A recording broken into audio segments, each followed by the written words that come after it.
Hey, what's up, folks? This is Jesse with Keeping It Real Finance, channel that always has your back and tells it like it is. Well, today's video is going to be pretty simple. We're just going to be taking a look at the Bitcoin chart, doing a little chart analysis on what's good, what's bad, where it may go from here, as well as I also wanted to talk about briefly some other crypto news involving the CEO of Uniswap. So this is an interesting story, just read about it today, figured I'd share it with you, which also may be contributing to why the market is down yet again today. So we're going to be talking about that in today's video. Should be a quick hitter. Hopefully you got some insights, some takeaways from it, and you can apply those. And by all means, if you have any comments, leave them below, all right? So if you enjoyed today's video, make sure to hit the like button. If this is your first time to the channel, make sure to subscribe. And if you click the bell, you'll be made aware whenever I post time-sensitive content just like this. And now, let's get it going.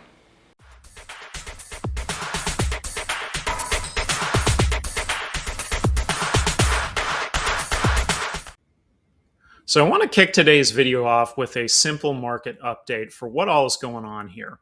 Now, what I can see in this chart, this is the Bitcoin chart, is a couple things I'd like to talk about. First of all, you can see this blue line that I drew right here. This is basically a baseline drop in volume that happened roughly around the end of February of last year. And as the year went on, we just didn't get any good volume back. We even had some huge sell-offs right here. We had another, substantial sell-off there. We've had some more recently. These are the red bars. That also constitutes liquidations that are happening for those longs. The people that thought the price would go up based off, Plan B's models, etc. And it just hasn't happened.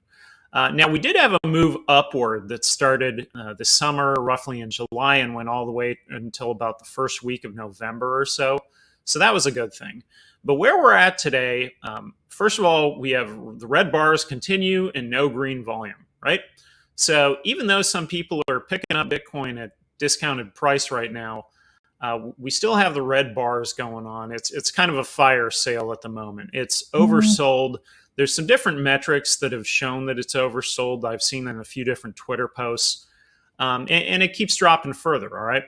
So that's the first thing we have here is basically no green volume, only red volume. That did spike a little bit, but nothing near what we had all the way back here in May. So that was significantly worse sell-off.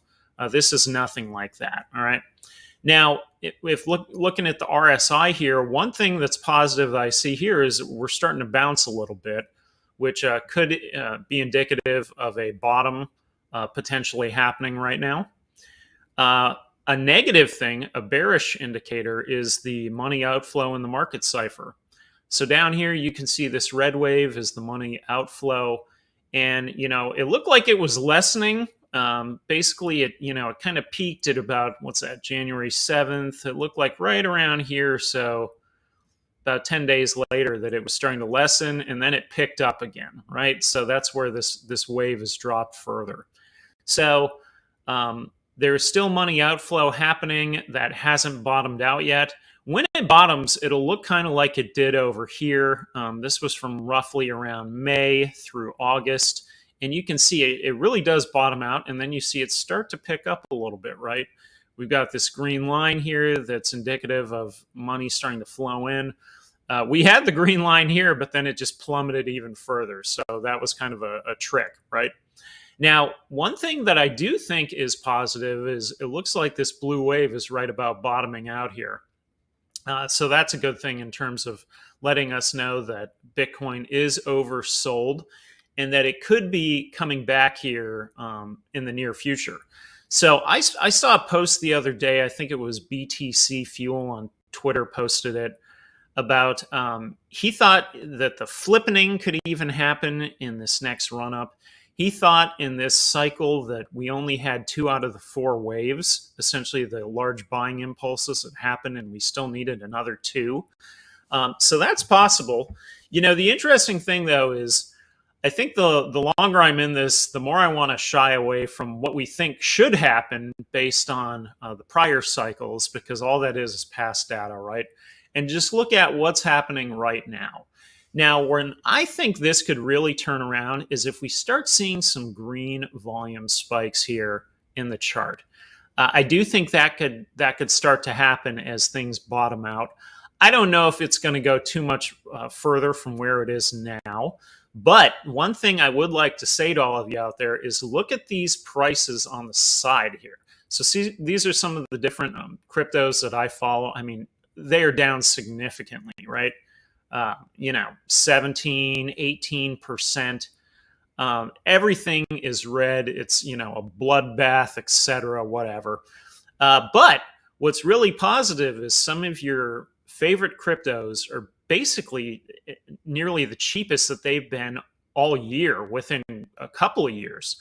I was looking at VGX earlier, and I have a daily DCA going on VGX, and it was at like $1.62. I mean, I haven't seen VGX that low in a really, really long time.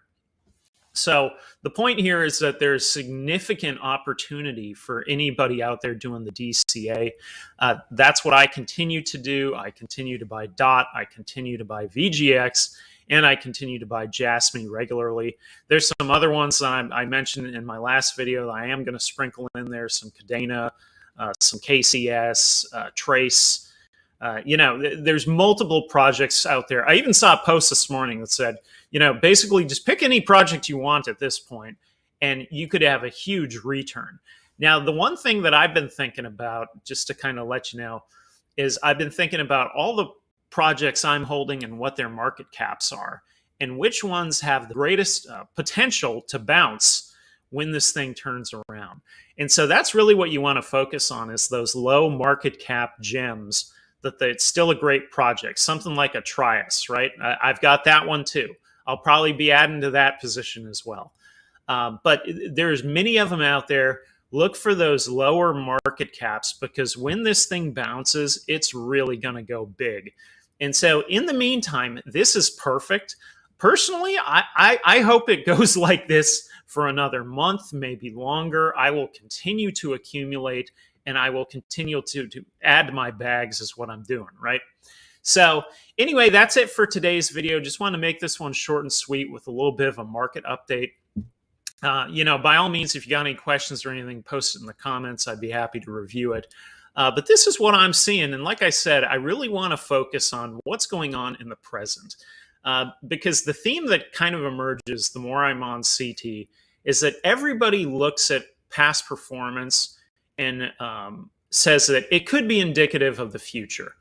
And, up until recently, I was kind of following that too. I mean, I really thought, it follows a cycle. There's stock to flow. There's supply shock. All these things come into play. The holders who are left hodling their Bitcoin are just the people who hold it forever. So really it can't go too much further down. Sure enough, it does. So, one of the things I hadn't mentioned in this video is the JP Morgan FUD. And for anybody who hadn't seen that, they basically completely froze the account of the founder of Uniswap and provided no explanation why. So I have been, you could probably say, a basher of JP Morgan on Twitter. I really don't like JP Morgan. They kind of have conflicting statements. The CEO says one thing, the company does another. It's this whole sleight of hand charade. Then they totally undermine, the CEO of Uniswap. And for any other large crypto projects or anybody in the crypto space in general, if you're banking with JP Morgan Chase, you really need to think about that, because they could shut down your account at any point, at any time, which is exactly why we talk about decentralization and DeFi, et cetera, and crypto, that no one person or one entity can control it. And that's why it's so great. But in this case, JP Morgan absolutely shut down the CEO of Uniswap's banking.